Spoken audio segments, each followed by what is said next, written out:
Remarkable images from inside the debate hall and spin room just moments after our Wisconsin Supreme Court debate at the Marquette University Law School. The only meeting between Susan Crawford and Brad Schimmel.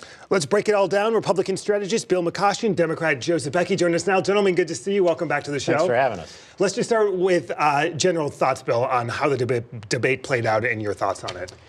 Kind of tough to watch if you're not a lawyer. There weren't a lot of specifics by either side. If you like Susan Crawford going in, you probably did coming out. Same with Brad Schimmel. You look for a moment in one of these debates that sort of defines it. I think if you're the Schimmel campaign, the biggest moment was your question about the O'Brien case. This is a guy who raped a 5-year-old girl. Judge Crawford had an opportunity to give him, the prosecutor recommended a 10-year sentence. The law allows for a 60-year sentence. She gave a 4-year sentence. And you asked her at the end if she regretted it, and she said no. I think that'll end up being a campaign ad in the final 2 weeks of the race. That would have been sort of the one defining moment. The other one, for me, happened after the debate. If you want to know what team she was on, Susan Crawford, all you had to do was watch the post-debate press conference where all 4 of the current female justices, liberal justices, were all standing behind her. That was a team signal. Yeah, I want to talk about these optics too. Joe, just your thoughts on the debate itself. Yeah, I agree with Bill that debates are largely about moments. To me, the most revealing moment came towards the end. You asked both candidates, is there a decision you've made that the people who are supporting your campaign would be disappointed in? Mr. Schimmel, Judge Schimmel, could not answer that question. He could not think of a single time he has gone against Republican or conservative orthodoxy. Judge Crawford was ready to go, pointing out that as much as Democrats wanted the lame duck laws that were enacted by Governor Walker and the Republican legislature after Walker lost, thrown out, she said, I can't do that. She was willing to say no to the types of people who are supporting her campaign. So both of these candidates might want to say they're independent, but only one of them was able to actually demonstrate that she has been in the past. Susan Crawford went pretty hard on the connection between Elon Musk and Brad Schimmel. Is this going to be a winning strategy for Democrats? Is this a winning strategy? I think so. One of the hard things about these April races is not a lot of people are paying attention. You know what people are paying attention to right now? Elon Musk, Donald Trump, and the chaos coming out of Washington. You cannot ignore the international trade wars and the tariff fights and what's happening to the stock market, laying off tens of thousands of veterans. And that is what Elon Musk and Donald Trump are up to. I think there are a lot of Trump voters who go, this isn't what we wanted.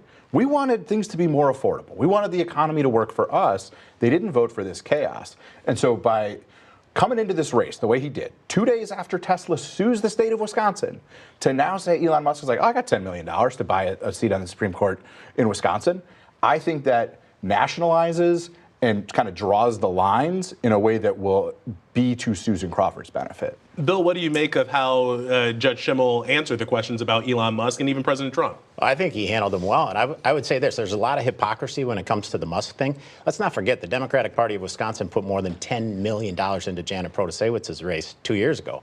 They've got at least $10 million into Susan Crawford this time around. That money's coming from out-of-state billionaires who just happen to be liberal. They're not Elon Musk. So I understand that Elon Musk is sort of a signal to the base. And Joe's right. This turnout will be lower than expected. There were 3.4 million people who turned out in November. It'll be under 2, in my opinion, this time, 2 million. So you want to make sure that your base knows who the right candidate is. Don't be surprised if President Trump or J.D. Vance ends up in Wisconsin sometime in the next 2 weeks. So just feet away from the candidates were all 7 of the current Supreme Court justices sitting in the front row of the debate hall. This was a remarkable scene.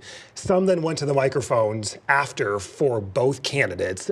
Are these races changed forever? I mean, what do we make of this? I think it's unseemly. I don't think they should have been in the hall, let alone standing at a press conference with one of the candidates. It's not right. You want not only the appearance, but you want absolute impartiality from the Wisconsin Supreme Court. That wasn't the signal that was sent last night. I was shocked when I learned that all 7 justices on the court today were there. I don't think it's appropriate. Bill and I, in the heat of agreement, no. It's a bad look. It shouldn't have happened. But, here we are. Last time Joe and I were on, you asked us about where we thought this race was heading. We were both concerned that there were going to be all kinds of positions taken on by the candidates. That hasn't been the case, but still, a week ago, Marquette Law School, 80% of voters want to know more from these candidates.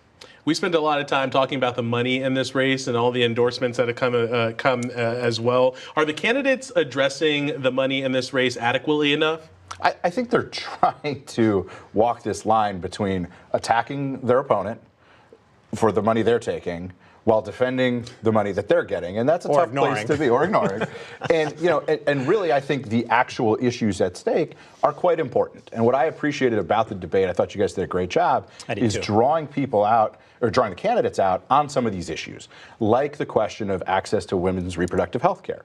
The number of times Brad Schimmel said the 1849 law was valid suggests to me he practiced that over and over. He's trying to figure out how he can seem reasonable when he's not. If you agree that no exceptions for rape or incest is the way to treat access to abortion laws in this state, you're wrong, and the people aren't with you. So over and over again, he just had to fall back on, well, it's a valid law. It's a valid law. I think the people of Wisconsin think very differently. I agree with Joe. You guys did a great job. The only issue that didn't come up, and you ran out of time, frankly, 60 minutes isn't a long period of time, was school choice. I think it's a very big issue, particularly for families here in Milwaukee and in Racine, southeast Wisconsin, even in Green Bay. On the abortion issue, I thought Schimmel actually handled that right. There are subsequent cases to the 1849. That isn't the law in Wisconsin right now. We actually have a 20-week ban. Never gets discussed. That's the truth. And that is one of the things that is before the Supreme Court. I thought Schimmel's got one of the best ads on abortion I've ever seen. It's not as big of an issue as it was 2 years ago. I think this is going to come down to who can turn out their base. Let's look to the final 2 weeks of the state Supreme Court race. What do both of these candidates need to do? What is the lane for victory for them, Joe, for Susan Crawford? Well, listen, if President Trump or Vice President Vance wants to show up in Wisconsin and campaign for Mr. Schimmel, I'll pack his bags and load him on Air Force One for him. I don't think anything could help Susan Crawford more. If he wants to go all the way to the right in this race, that's not going to go well in what a spring electorate makeup looks like. Bill, how does Brad Schimmel win? I think he does bring in one of those two if he can get them. You need to send a signal to the MAGA base, to the low propensity voters that propelled Donald Trump and J.D. Vance to victory in Wisconsin in November. They got to get the signal that Schimmel's our guy. Looks like I got some luggage to load. Bill McCoshen, Joe Zepecki, gentlemen, like always, thank you. Up next, the other justices react. All 7 inside that debate hall, including retiring Justice Ann Walsh Bradley. Next.